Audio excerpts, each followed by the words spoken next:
Good evening, everyone. Has anyone heard whether Councilperson Rary expects to be delayed? Okay. With the indulgence of the council, we can wait a minute or two to see if she's able to join us. I can call her real quick and see. Let me see. Vice Mayor Rodriguez. Councilperson Mendoza, you are muted if you were talking. I can try calling Councilwoman Rary. Oh, she just hopped on. Thank you. And what Sorry. about the Vice Mayor? Is he on there too? I do not see him. Okay, here we go. I have been informed that the Vice Mayor let the City Manager know very recently that he was unable to attend tonight. So he won't be joining us. But I do see Councilperson Rary, and my sound is up, so it wasn't necessarily Councilperson Mendoza's mute, although it showed a microphone. My sound was off. So seeing that we do have a quorum and Councilperson Rary is with us, pursuant to Section 54956 of the California Government Code, a special meeting of the City Council is hereby called for August 30th, 2022 at 6 p.m. We do have a quorum. Margaret, could I get a roll call, please? Councilmember Mendoza, Here. Councilmember Meyer, Here. Councilmember Rary, Here. Mayor Bryant, Here. and let the record reflect that Vice Mayor Rodriguez is absent. Okay. Tonight, we'll have an introduction of the housing element update and the draft available for public review. Jennifer Hagan will introduce the item, followed by a presentation by our housing element consultant, Kimberly Horn. I'll turn it to staff. Thank you, Mayor and members of the City Council. First and foremost, I would like to thank you tonight for having this special meeting on a non-normal City Council meeting night, as well as all of the public for attending. The housing element is a very important item that has been in the process since October of 2021. So we are almost going on a year now of the housing element update, in which we've had numerous public meetings and public outreach to get to where we are tonight. Tonight's meeting represents the release of our public review draft housing element, of which we will provide you an introduction for tonight. Inez, would you like to share your screen in the presentation? So as part of our public outreach, staff has tried our hardest to reach all areas of our population. And as part of that, the city has enabled our language interpretation feature on Zoom. This allows the city to designate Spanish language interpreter that will use their own audio channel, where attendees can select the audio to hear translation in Spanish. The interpretation icon is located on the bottom of your Zoom panel in the Zoom window. When you click on the interpretation icon, it will give you an option to click off English or Spanish. For attendees, there are two options depending on how they join the meeting. For desktop users, you would need to click the interpretation, then select language, and then mute original audio to only hear the Spanish interpretation. Smartphone users need to tap on the More button and then language interpretation, and then select language, and then toggle to the mute original audio to only hear the Spanish translation. We encourage everyone in the audience to choose a language, and for those wishing to hear the presentation in Spanish, you can please choose Spanish now. For tonight's audience, we also have this slide in Spanish from one of our interpreters, CJ, who could go over that right now. Para usuarios que quieren escuchar en español en la computadora, haga clic en interpretación, puede seleccionar el idioma, haga clic en silenciar el audio original para escuchar solo en español. Y para los usuarios de teléfonos inteligentes, pulse más, pulse interpretación de idiomas, seleccione el idioma y luego pulse el interruptor para silenciar audio original para escuchar en español ahora. Thank you. So with that, we'd like to move on to our introduction here of our 2023 to 2031 housing element update. Our presentation tonight is going to be given by Inez. She's part of our consulting team from Kimley Horn, who has presented before you in the past. So with that, I would like to hand it off to Inez. Thank you, Jennifer. Good evening. I'll move on to our agenda. So we have a relatively short agenda for tonight. The goal of this meeting is to provide an informational presentation on the public review draft housing element, what's included in the draft, and how the community and stakeholders can provide feedback. No actions are requested from City Council at this time, but we will take questions at the end. All right, so to dive right in. The public review draft housing element was published last Thursday on August 25th. You see here on the screen a list of all the required sections and appendices of the document, as well as the cover page.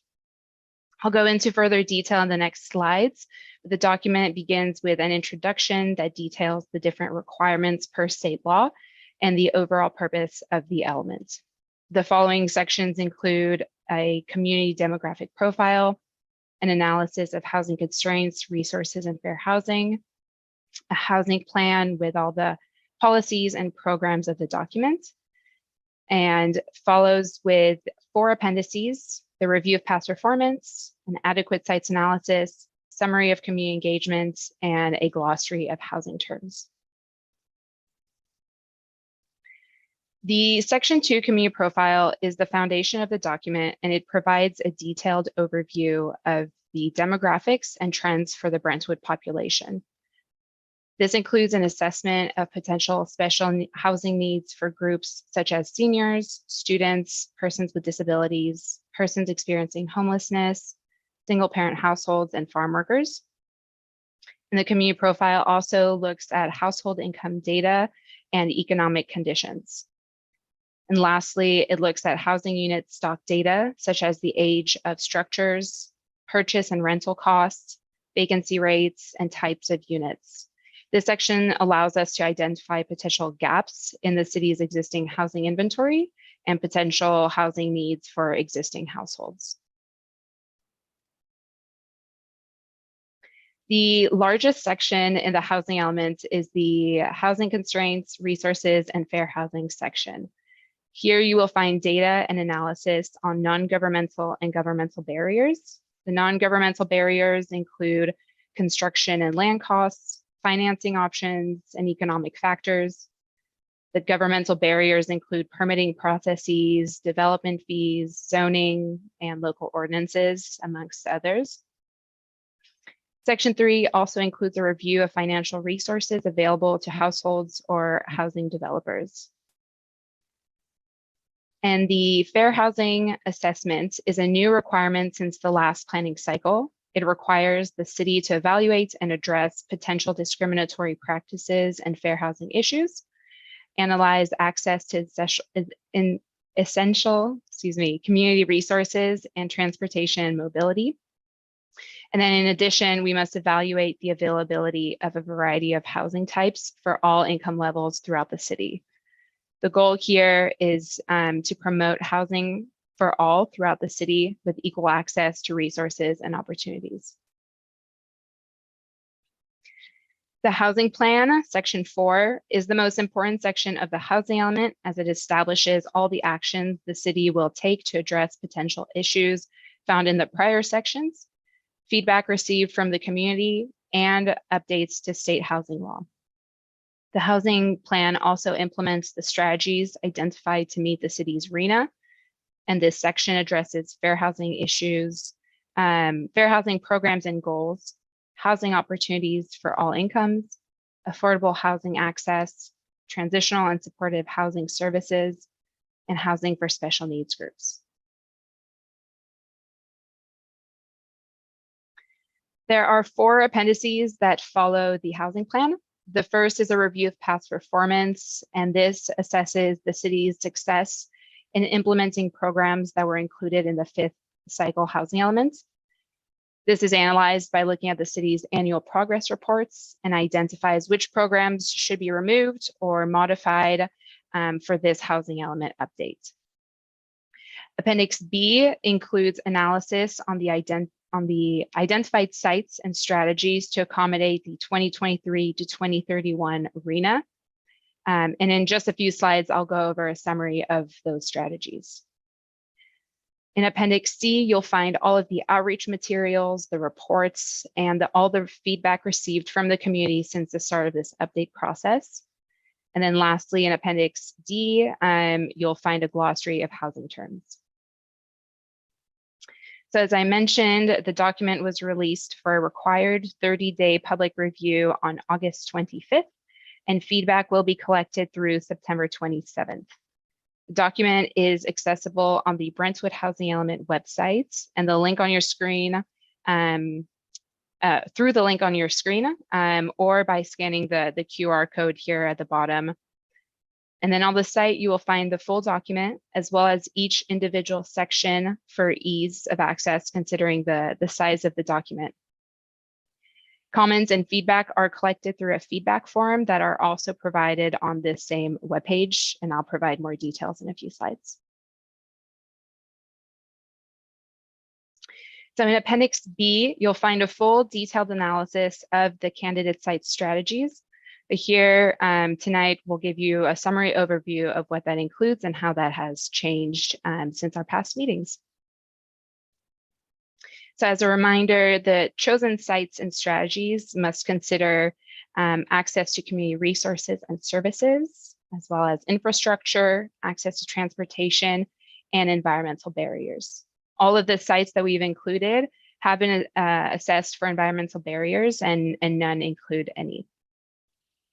Following direction received at past meetings, none of the strategies included propose any rezones, and they include assumed affordability levels at 35% for very low and low income and 15% for moderate income. The table on your screen here provides the final summary of sites that are included in the draft housing elements. To meet the city's 2023 to 2031 RHNA of 1,552 total units, the housing element relies on projects currently in the pipeline, projected ADU production over the next 8 years, existing vacant residential land, and capacity in the PA1 specific plan. This provides for the totals listed at the bottom of the table and buffers to avoid potential rezoning need later in the planning cycle. And these numbers are consistent with Council's direction on the next slide. We'll provide a brief summary of the changes made since the last meeting. So in July, City Council was presented with a comprehensive inventory of sites and 3 different potential strategies. Staff received direction on which strategy to move forward with and to reduce the number of units to fall between 15 to 20% where feasible. Staff presented a revised table to the Land Use and Development Committee and received final guidance, which led us to these figures. You see here in the table a comparison between the strategy selected in July and our current draft housing element total units potential. Further details on the sites and mapping are also available in Appendix B.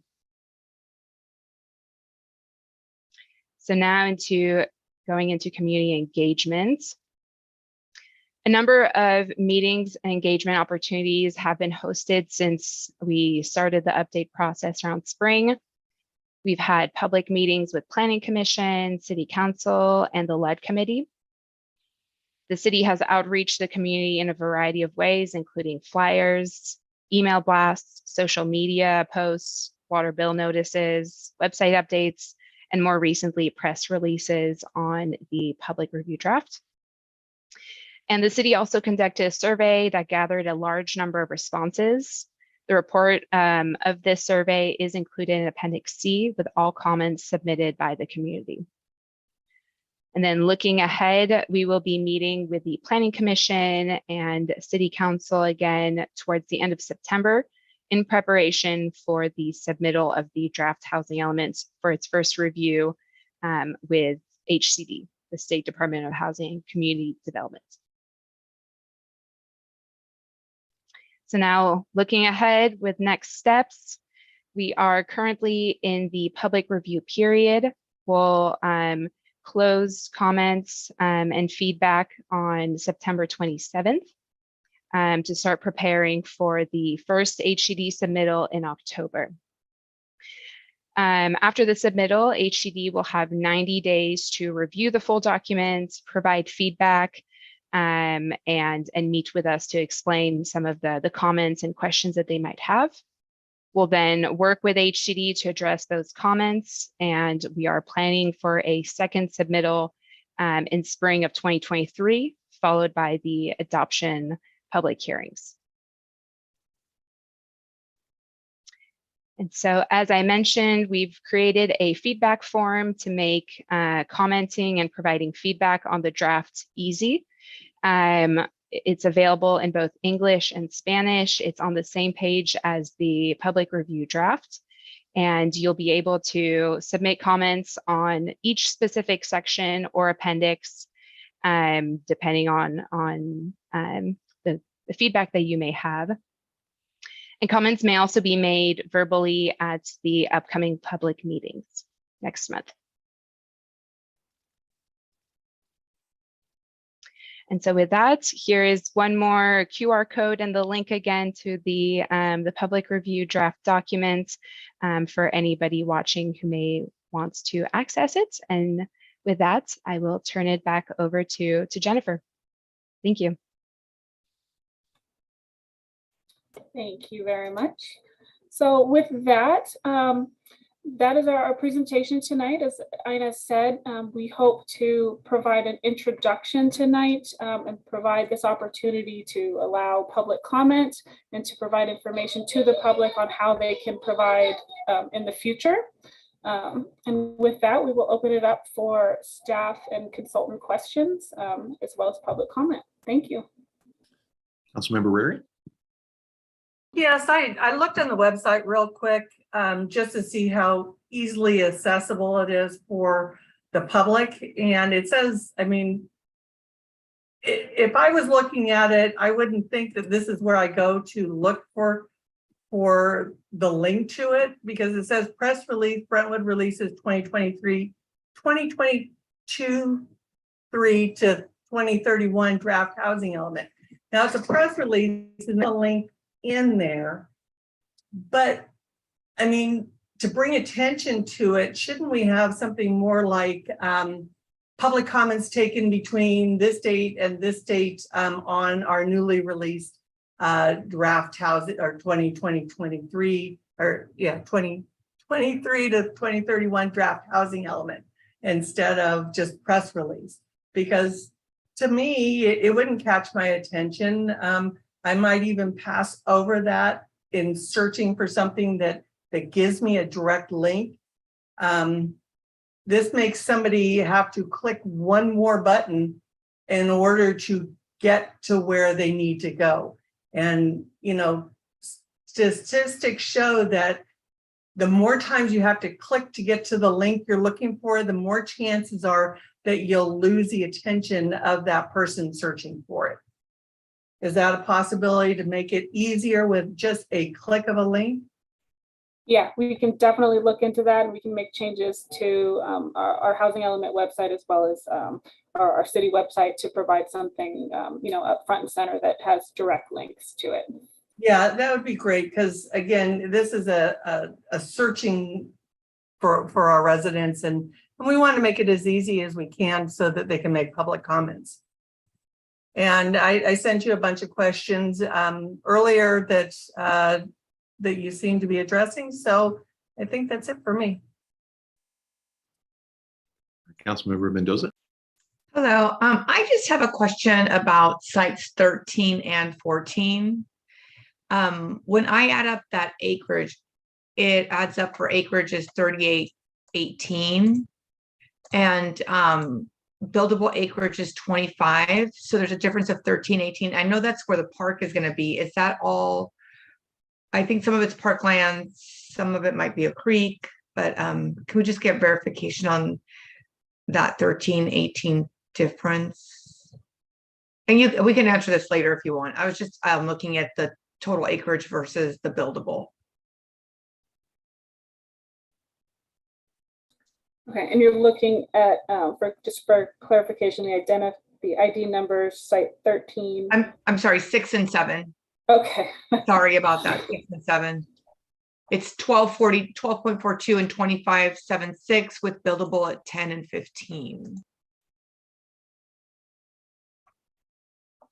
Okay, I mean, I can get clarification. Yeah. We can look into it. I'm not positive. I will have GIS That's the one I data. sent to you too. Oh, did you? Yeah. Yeah. So I can tell you, those three, or it's actually a total of 3 sites. So what we have done as part of is our mapping is we've provided identification numbers. Yeah. And so we've identified the primary APN that goes with it, but it's actually 3 total parcels, and it's part of PA1. And as part of PA1, the specific plan did not itemize acreage in accordance with parcel and lot lines and square footages. So we went through the PA1 specific plan total acreage for each of those zoning designations, and then determined how much was identified then in that area. So the exact lot size and the overall acreage isn't down to the exact foot, but it is overall in the PA1, if this is making any sense. No, it does make sense. Well. I just think just maybe if we can figure that one out, that one, and then the multifamily, because that's a total acreage also 40.19 versus buildable at 29.43. That's like a big difference. That's another 10, almost 11 acres. So maybe before we finalize the number, just so that we understand, like Transit Village, I mean, that one ties out, but the other ones, there is a discrepancy. So I just want to make sure that whatever we submit to HCD ties out with our plan to for the PA1 or Innovation Center, because if it doesn't, I don't want to commit to more acreage than we have to. So I just think before we submit it, maybe we can just figure that one out. Those 2 big ones. Not a problem. Thank you. Councilmember Meyer? Thank you. Can you confirm again when the draft is submitted to HCD the first time? So after the close of our public review comment, after September 27th, the earliest we could submit to HCD is 10 days after that. Okay. It's going to depend on how many public comments we received, and Okay. if we are able to compile all of those, as well as the public comments that we received from you on September 27th. But our goal is to, work feverishly through those 10 days and submit it, on the 11th day. But the 10 days is the soonest that we would be able to submit to HCD. And that was actually my question, is to make sure that the comments are incorporated from the public. Okay, also on page 9 of the agenda packet, item H1P talks about adoption of a replacement housing program for units lost that are currently occupied by lower income households or households subject to affordability requirements. What concerns me about that language is it sounds like gentrification. So can you talk a little bit about how that's not, or just help me understand what that means that isn't around gentrification? Okay, so this is a program that is required by HCD if you have an underutilized site that currently has housing on it. Some of the sites in PA1 do currently have older homesteads on them. None of those sites are currently deed restricted to lower income units, but it's a requirement and something that HCD likes to see, that if you do have any sites on your inventory that do currently have residential on them, that you have a policy in place that requires you to address it. And so we do have that policy, but none of our sites in our inventory currently have any sites or any homes or residential units on them that are currently required as low income.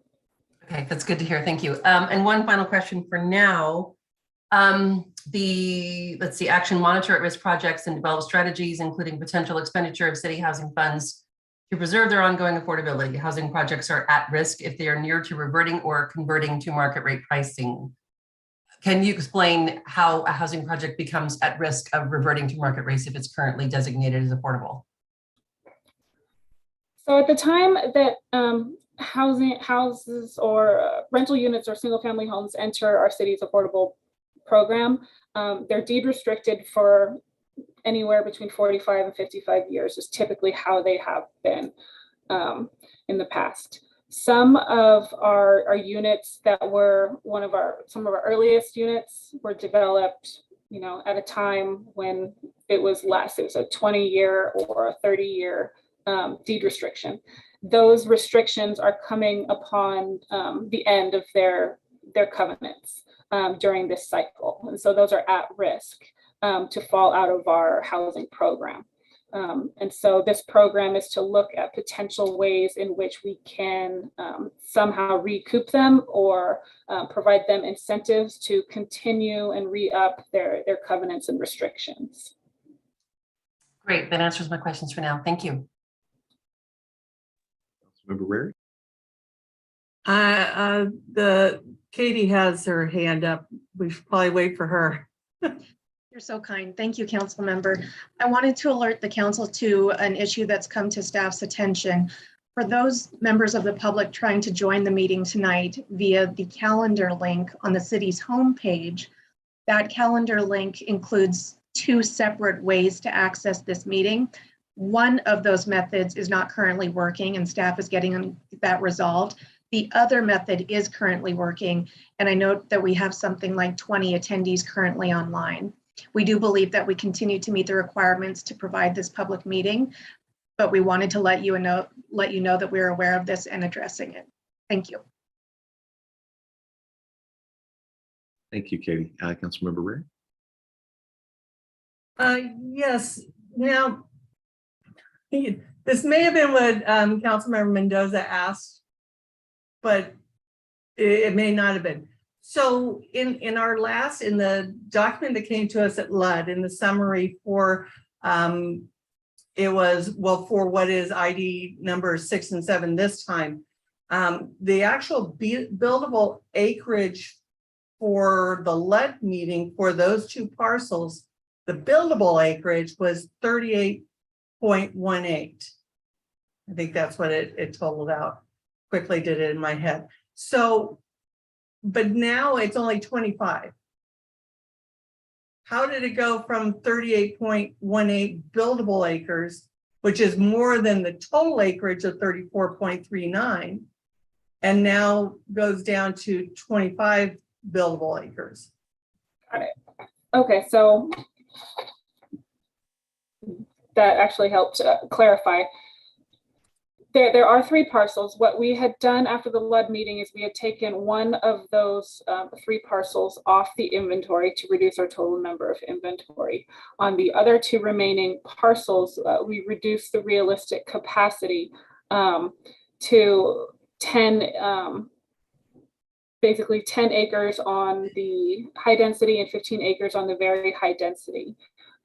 We modify those realistic capacities to account for potential changes to correlate and better align with potential changes to PA1, as well as realistic capacity of the buildable acreage. So although the 2 parcels do total about 34 acres, to account for more of a realistic capacity that's more in line with PA1. We did reduce both of those sites to 10 acres and 15 acres at the conclusion of the last meeting that we had.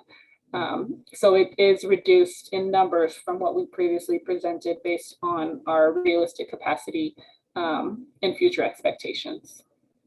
Okay, all right, thanks. Councilmember Mendoza? I am looking at site 14. Is that the 1 acre park?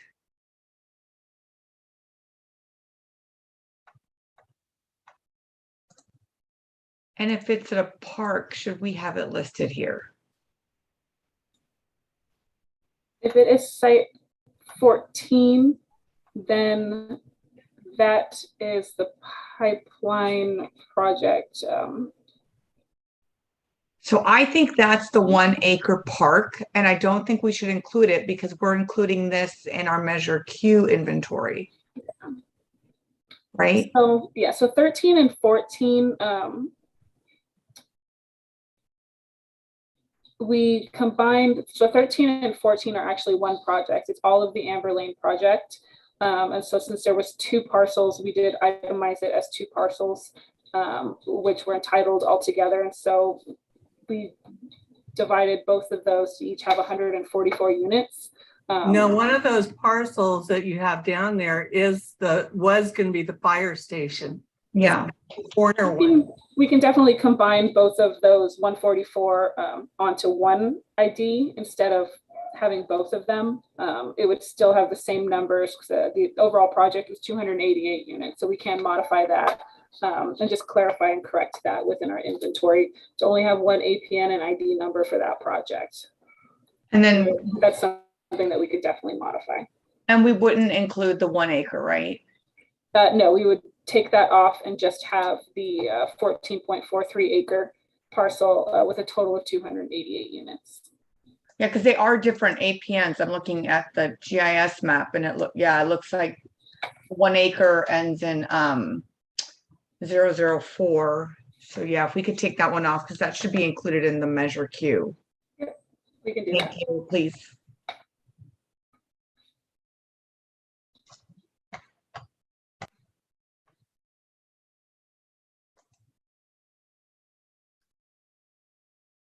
Councilmember Mendoza, is that all of your comments right now? I think that's it. Yeah, thank you. Sorry, I'll roll over my hand.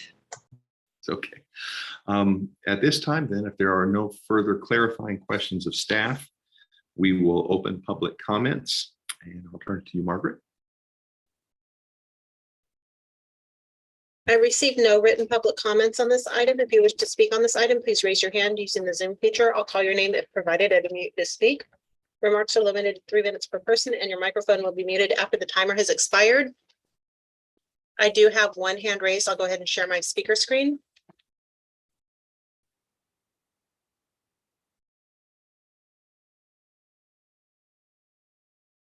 And I'll call on EM. EM, go ahead. Hi, this is Ellen Moser. Sorry about the letters in the Zoom. My quick question is, and you may have mentioned this and I missed it, will this PowerPoint be shared with us on the website?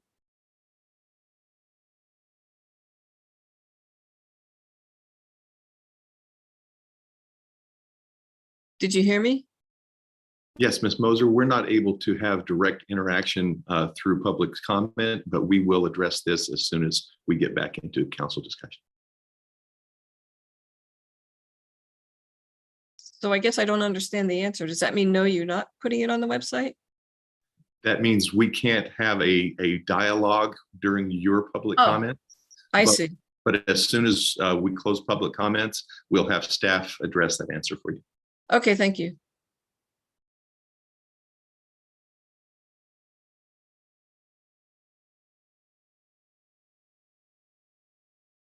I have another speaker with their hand raised. I'll call on Danny Dorman. Mr. Dorman, go ahead. Yeah, thank you. Good evening. I wish and hope that when you give these recommendations back to staff, that they take the time to give the correct information. It is a wee bit frustrating to hear, oh, we missed it, or oh, we can do this, or oh, we're going to get back to you. this is going to change our city for a decade. So I'm not quite sure if there's a major rush to get this in by the end of the year, or what the reason is. And so I throw that out there. The other thing that I truly don't understand, although I expect the answer to be there's nothing we can do about it, it's the state and all the usual things that are said when it's brought up. But we have grown from 1980 to 2000, we grew 425%. In the last 20 years, we grew 176%. We've grown larger and faster than the other cities around us. And what, 23% for the county, and we're 176. So that sounds about 500 times the growth of the county. And yet we are beholden to build XYZ number of homes. And honestly, I know the big thing is we don't want the developers to take over. And it's, well, I'll be honest with you, I think the developers took over a long time ago, and we might as well just make it official. And lastly, I would hope that any decision on the go forward from the council be pushed off to November. I mean, with all due respect, 2 of the council members are lame ducks and 1 hasn't shown up for a couple of meetings. I think that if the city of Brentwood's going to change over the next 10 years, maybe we ought to have people that are going to be in it for at least 2 of those 10. Thank you very much. Thank you. I have no additional speakers with their hands raised. Thank you. At this time, we will close public comments, and staff, if you would be so kind as to answer the public speaker's question regarding whether we're going to put this information up on our website. Yes, we have all of our PowerPoint presentations from all of our housing element meetings up on our project website. So it's on the website at brentwoodhousingelement.com. We will have tonight's PowerPoint presentation in both English as well as a Spanish translated version up on that project website either tonight or tomorrow. We also have links directly to each of the meetings from our YouTube channel as well. Thank you very much, Jennifer. Well, this time we'll open council discussion. I do want to thank the LUD committee for the extra work that has gone into this. I know there was a lot of sifting through a lot of information, but and I also want to thank staff for incorporating all of the things that council has asked for. Councilmember Rary. I just like to address Danny Dorman's comment about lame duck. We have a deadline on this that we have to get this to the HCD, the state HCD by January 2023. Is that correct, Jennifer? Yeah. So it has to go from us. There's a public comment period of 30 days. After that closes, there's 10 days in order for staff to answer those questions, correct? And then from there, it goes to the Planning Commission. Then after the Planning Commission approves it, then it goes to the City Council again. And then it gets forwarded off. And then is there another 10 days to correct anything? Was that or is it just go straight to the state? We have to have a minimum 10 days each time we make modifications. So if we do make changes, it automatically has to be posted for 10 days. Okay, so that's why we are moving forward on this because it has to be done. And also, these are not numbers like we didn't choose to do the 1,522 over the next 8 years. This came from the state. The state decided, the HCD decided that statewide we need X amount of housing, affordable, very low, moderate, and above moderate housing over the next 8 years across the entire state. They then split that up and sent them to regional councils of governments. In our case, it's the Associated Bay Area of Governments, who then took that and split it. They oversee 9 counties in the Bay Area. They then split it up by the counties and then by the cities. And our portion was 1,522 at the designated levels that are listed in the PowerPoint and also in the packet this evening. So so then we have to look at our general plan and say, can we accommodate this number of housing? Fortunately, we have a lot of open land still left. Some cities are already completely built out. I mean, I think Lafayette's one of those, and they have to rezone areas in order to be able to reach the numbers that have been given to them by the state, even though they are at build out. We're fortunate that we don't have to do that. Now, although they tell us that we need to build these, the city doesn't build homes, developers do. And depending on what's going on at the time, if we hit a recession, then we're in a big snag because, you know, developers, I think we only did a couple permits, probably not even up to 40 permits per year during the recession that we had in the early or to mid 2000s there. So these are just numbers that are given to us. We need to try to accommodate them. We need to give reports. We didn't make our RHNA, or Regional Housing Needs Assessment numbers last time. So now we're stuck by SB 35. And so we have, they get streamlined process if I think it was 50%, if they do 50% affordable housing, they get a streamlined process.